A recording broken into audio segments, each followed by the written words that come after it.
Countryside. I'm Katie Fontana, and this is UPC. A disgruntled Florida restaurant worker has been sentenced to 7 years in prison for putting deadly plumber's lye into the Yum Yum sauce. The owner of Hibachi Express franchise checked surveillance videos after tasting the sauce during a routine inspection and immediately feeling his mouth burn. Lakeland police say the video showed 54-year-old Margarito Padilla accessing a container of poisonous drain cleaner and then going to where the Yum Yum sauce was kept. The Ledger reported Wednesday that Padilla was arrested last June and eventually acknowledged tainting the sauce because he was unhappy about working conditions. He pleaded no consent to introducing a chemical into a food or drink as part of a deal with prosecutors. Multiple people are dead after a car crash on Interstate 95 in Lantana, Florida, following a police chase and a deadly shooting. The suspected gunman was shot and killed by deputies. Officials say it started when a man shot a woman in the head in Lake Worth, then took her in a car. The man fled the scene, driving the wrong way along I-95 before causing multiple crashes involving 6 vehicles. He eventually came to a stop. That's where deputies shot the man when he got out of the vehicle. Officials say the deputy fired on the man because he feared for his life. Palm Beach County Fire reports 2 people were killed in the crash. Another patient was taken to a trauma hospital, while a 4th patient was taken to a local non-trauma hospital. The cost of Grad Bash 2018 will be $120, and buses will leave from CHS on April 28th at 4:30 p.m. and return at 4 a.m. The last day to buy tickets online is March 27th, and the last day to buy tickets from Mr. Straub is March 21st.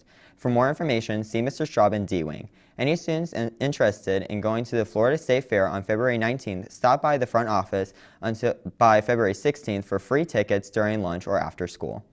The 6th annual Prom Fashion Show will be held this Friday at 7 p.m. in the auditorium.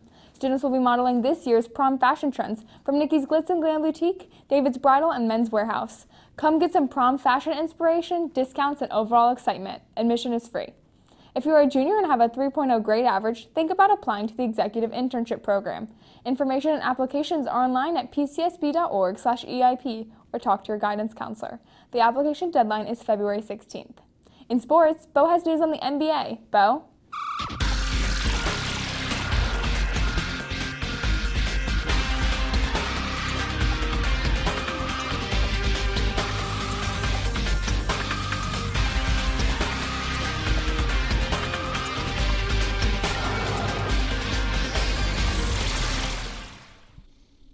Thanks, Katie. The Cleveland Cavaliers were able to defeat the Minnesota Timberwolves last night, 140-138. It was a tie game, but with 1 second left, LeBron James was able to make a game-winning shot to secure the win. The Cavaliers have struggled recently and also lost their starting power forward and 2018 All-Star Kevin Love. They still sit 3rd place in the Eastern Conference, though, and hope to go to the finals as they have the previous 3 years. That's all I have in sports. Now back to the news desk. One thing nobody will ever be able to say about Jacob Copeland is that he isn't his own man. The 4-star wide receiver from Pensacola, Florida, sat next to his mother on National Signing Day and bypassed Tennessee and Alabama hats. He put on a Florida hat instead, committing to the Gators. His mom was decked out in an Alabama sweater and a Tennessee hat, in an ensemble that seemed to yell, "Anywhere but Florida." As soon as he made the reveal, she got up and stormed off. Copeland had been painting over his decision, tweeting just before midnight Tuesday that he cried all night thinking about it. His mother returned later and gave him a hug.